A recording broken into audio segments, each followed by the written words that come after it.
Welcome to Kier's Kingdom Connection, featuring my dad, Reggie Key, and my dad, Kier Hopkins Smith. My man. What's up, man? Kier's Kingdom Connection. Well, since you got your hat off, we're gonna go ball today. Oh, for real? You don't gotta. We're gonna rock. I mean, you don't gotta do rock it. the domage. Okay, all right. Rock the domage. All right. Yeah. Yeah, man. We're going to go back to one of our early topics. Okay, taking it back, way back. Taking back it in way time. back. Come on. Taking it back like wave caps. We don't really have to wave caps no more. I missed them days. Yeah, I missed them lie days too, man. Live vicariously through my son, man. But one of the early topics that we knew we wanted to talk about, and one that will be a recurring theme, is that of fatherhood. Yes. Because it really defines who we are and who we're becoming. Because there's still so much that I'm learning, especially within this past 6 months, about how to lean into this fatherhood and be okay with it, though. Yeah.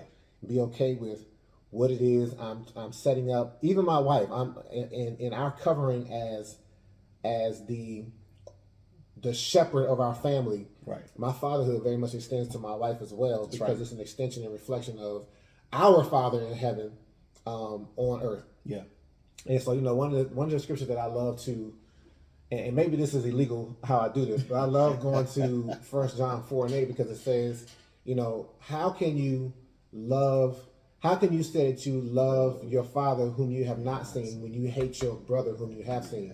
Right? And I'm like, okay, that's deep.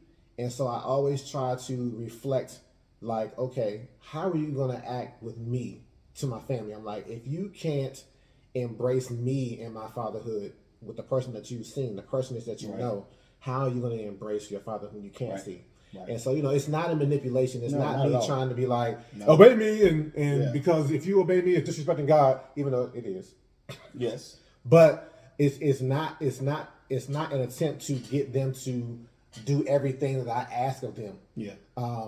Which is tough. Yeah. Because they're looking at me like, yes, it is. Yeah. You just want us to be complicit in everything that you say. And it's not, though. It's like when you're on your own and I'm not there, but your father is still there, and you're he's trying to interact with you. He's trying to guide you. He's trying to lead you.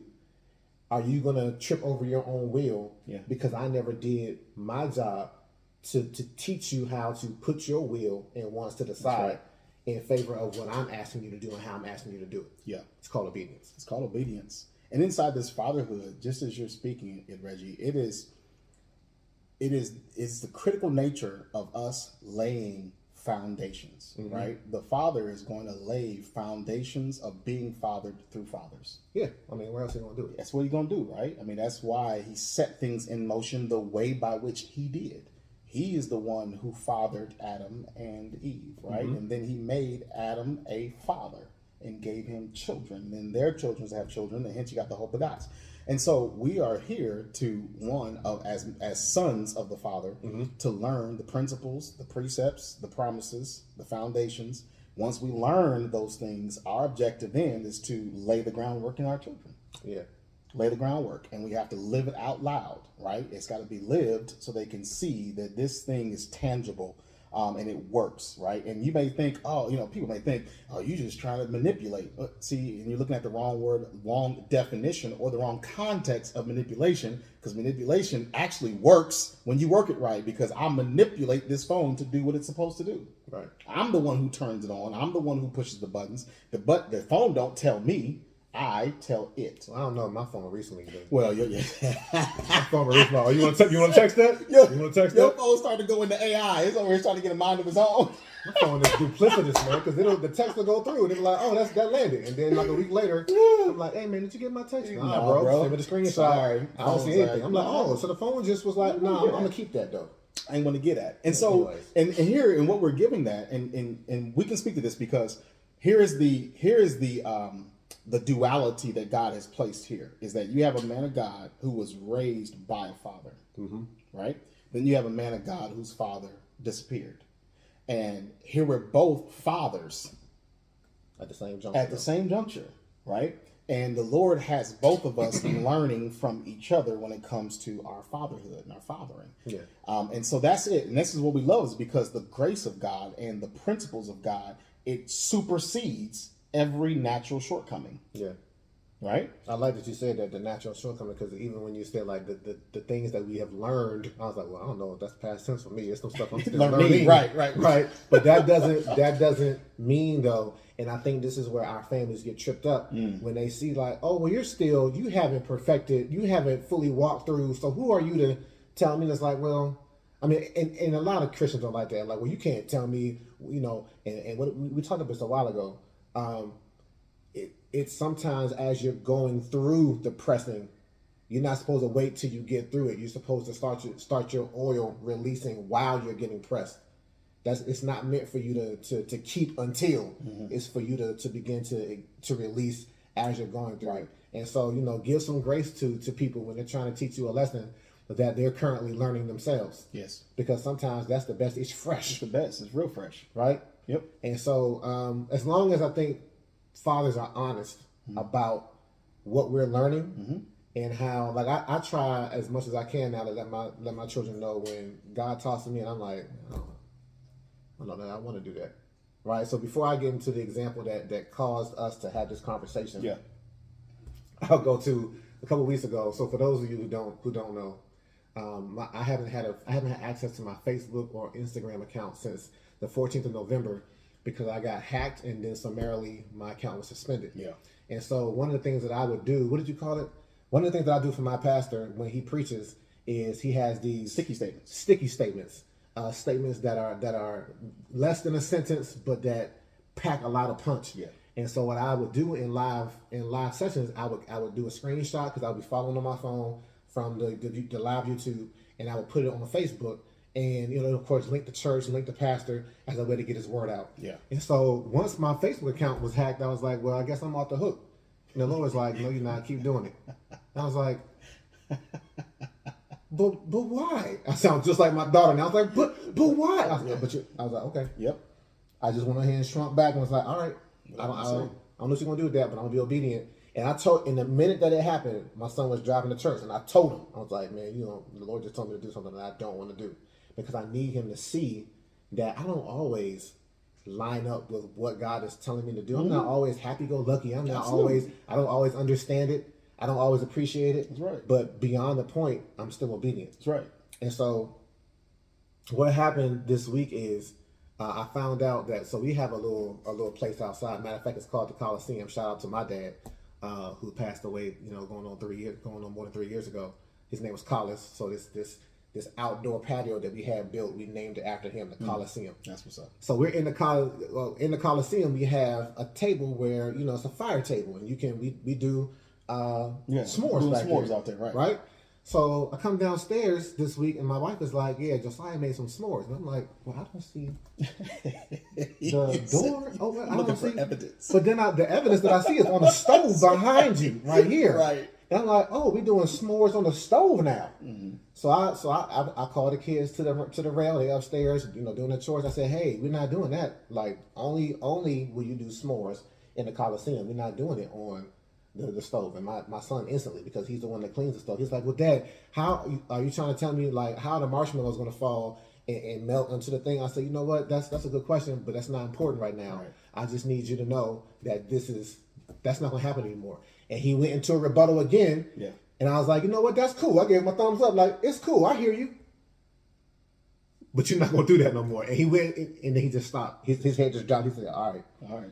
And in that moment, I knew, I was like, man, anytime when I do that, when I exert my authority, and it wasn't in a mean way, right, but when I say, I'm not flinching on this. Yeah. It is what I've said. Yeah. I feel like I create a distance between my son and I hate that. A father's heart is to be with his children. Yes. And it's tough to say a thing, to enforce a thing that your children are going to appreciate. And in that moment, I just felt lonely. Yeah. And I felt lonely a lot in my fatherhood, right? Because I'm like, I hear that. But what the Lord showed me was, he was like, you're teaching him how to operate with me. Yes. When you're not there. That's right. And so he was like, "It's so you're gonna have to eat that." Yes. Because the greater lesson is not about him listening to and submitting his will to yours. It's about him doing that with me. Yes. He was like, "Just eat it." Yes. And I was like, "All right, man." Yeah. Like I'm gonna go ahead and eat that because I know that's the greater lesson. Yeah. Yeah. And the But lessons are good, fam. You're right. It is tough.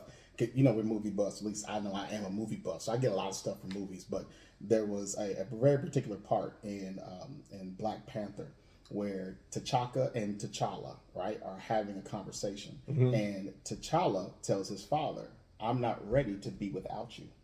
He looks at his son and he says, "If you're not ready to be king without me, I failed as a father." Yeah. That was a powerful moment in that, because that's what a father is.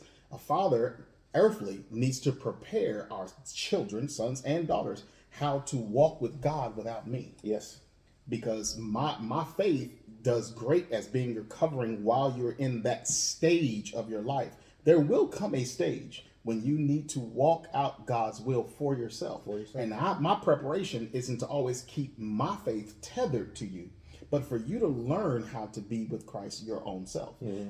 Listen, Abraham lived. Isaac was born. Isaac got married. Abraham had to die. Isaac had to be the man without his father. Yeah. Then when his sons were born, they both had to learn how to be men without their father. Then the 12 tribes of Israel had to learn how to be men without Israel. Each generation is supposed to pass these things on. And as you struggled with yours, I had to struggle with mine, and we have to impart these real tough lessons with our sons especially. So we're talking about being kingdom dads, and we're looking at our sons. But truly just seeing it, because my son went through a tough season where I called it the forest of stupid. I called it the forest of stupid. I told him, I was like, "Bro, you in the forest of stupid." And this is the principle that I would give him, Reggie. I told him, as your father, I can't afford to not love you. I need you to understand this principle. Everything I do in this line, according to the word of God, is because I love you. It's not because I love you less. Right. My love is what drives me to push you. I will set the forest on fire. Oh man, not the Batman, not the whole baby. Come on, I will set the whole thing on fire to draw you out if that's what I have to do. Man, that's good. That's my love for you, because I know where you're trying to set up camp isn't where God has for you. Yeah. This isn't me trying to dictate your life. This is me recognizing a fall or a fault and a flaw that I know you don't need to remain in. So I will set the whole thing on fire. I will tear out everything around you so that you can see this is not where you're made to be. Man, you went from Black Panther to Dark Knight. Man, I appreciate that. Hey, I'm somewhat of a but that's movie it, buff right? myself. Yeah, and so, but that's it, yeah. Because you was spitting yours the other night too. You was really on yours. You was really good on yours. You was hitting it. I mean, what night though? What are you talking about? Tuesday nights. Tuesday nights when we do our battle camp men's Bible study at 8 p.m. on Zoom, which we invite men to be able to join if you so choose. But you was on one, but that's it, fam. This is what we're here to do, right? I love in Deuteronomy 6. This is strong and powerful. But in Deuteronomy 6, it leads it in as obey God and prosper. Now this is the command, the statutes and the judgments, precepts, which the Lord your God has commanded me to teach you. So there is one who's given, who then has to give. He says, so that you might do, follow, obey them in the land which you are crossing over the Jordan to possess, so that you and your son and your grandson may fear and worship the Lord your God with all filled reverence and profound respect, to keep and actively do all his statutes and his commandments, which I'm commanding you all the days of your life, so that your days may be prolonged. Right. That's all I'm trying to do is prolong his days. That's all we're trying to do, fam. We want them. I believe at the heart of hearts of any parent who's in Christ Jesus, Reggie, every one of us want our children to be in better spaces at whatever stage they are than we were at that stage. Yeah. Right? Absolutely. That's what we want. We want them to be in better places and environments than we were. So as you see your son at the age of 16. About to be 16. Okay, about to be 16. He looks back at his 16. And you recognize where you were. And they're not saying everything was bad, because it's the good and the bad. You still want your children to be in a better space. Yeah. than you were at that age, which means we have to impart. We got to impart, and then we have to do, and then we have to speak. And we do that because we want them to have greater. Yeah. I mean, I think that one of the biggest things that I want to have for my son that I didn't have, my dad and I, we were cool, but yeah, around 15, 16 is when I just was like smelling myself a little too much. Yeah. I got you. Like, and my dad, he didn't know how to express his fatherhood beyond his frustrations when he would when he would react to the things that I would do. Yeah. And so I try to have more transparent conversations with my son. See, that's good. So that he can know like this is where I am and how I'm feeling about what I got to do and say to you right now. Yep. My father did leave a good example for that, because I'll never forget one time he spanked me and he said, "This is going to hurt me more than it hurts you." And I looked up and he was crying while he's spanking me, and I was like, "Oh, okay, all right, that spoke something that I've never forgotten." Yes. But I want to have more of these conversations with my son, as I know you do, so that he can understand, like, how does this kingdom thing work, though? Right. And how do we look in it, and how are we supposed to act in it and breathe in it, and the entire dimensions of what it means to walk in this thing, how we're supposed to. Yes. My dad couldn't teach me that because no one taught him. Yes. But I've been taught. Yes. And like that's my number one goal. It's beyond salvation. Right. At this point. Too many of us, if salvation was a gate, too many of us are stuck at the gate like this. Stuck at the gate. It's a beautiful gate. It's a good looking gate, called beautiful. Right. But it's like, hey man. But no, go through that's exactly what a gate is there for. Yeah. There's a passageway. Yeah. I was talking to somebody, I was like, can you imagine if you went to Six Flags or whatever, and you got your ticket, and you got right at the gate and just stopped. Like, man, this was worth the price of admission. This is awesome. Like, you don't see this roller coaster over here, bro? Like, walk in it though. Right. You don't smell that funnel cake over there? Like, you better walk over there. Get over there and get that funnel cake. Experience the entire park. Yeah, man. Experience the entire kingdom, but from the vantage of a father. Yes. From the vantage point of a father. So the encouragement comes into any of our fathers that are listening, kingdom fathers that are listening, right? If you are already a father, maybe we have some kingdom grandfathers that's listening, right? And if your son is still alive, your son still needs you. And if your grandchildren exist, your grandchildren need you. There are levels to this thing, right? And if you are soon to be kingdom father, you need to gather and glean these things and have a literal quiver full of arrows for this thing, right? Get your weapons for it and hear what we're giving to you so that you have what you need leading your child. You don't have to wait until the child is 25 to begin to implement. You can implement this stuff even before they're even conceived. You can start prophesying over your children. Facts. You can begin. This is kingdom. Listen, you have the power of life and death in your tongue, and you can begin to speak and fill an atmosphere that even when conception happens, as your wife breathes in the atmosphere that you set, it changes the precedence for the child that's even in the womb. Okay, that's a whole other one. I felt it too. I was like, oh snap, he about to go to a whole other dimension. Like he about to level up. That's it. But I just want you guys encouraged. And if there are any kingdom sons that listen, if there are any kingdom sons that you're not a father yet, you're not married, and that time may come, but your father is alive. Adonijah, I'm talking to you. You feel me? If you are a kingdom son, then hear what we're giving. Hear from a father's perspective and engage even yours if it's possible. And it might not be a natural father. Maybe it's a spiritual father. That's another one right there, fam. Jeez, and another one. Another one. Spiritual fathering. Yeah. Okay. All right. God bless y'all. God bless you. I love having these chop sessions with you, fam. I absolutely love it. I thank God that we don't have to qualify our oil. That we can just spit the oil and keep on releasing it because this is what God has put inside of us. So, Kier and Kier's Kingdom Connection. Y'all know the platforms. Metaforte Ministries. Power in my testimony. And please smash that like. Please share it if it blesses you and you know someone else who can be blessed by it. And we look forward to interacting with you in the comments. God bless you. We love you. We love you. Salute. 1 inch dap. Okay, that was all right. That was all right. We're going to keep working on that one. All right. Go to the Shaolin Temple on that one.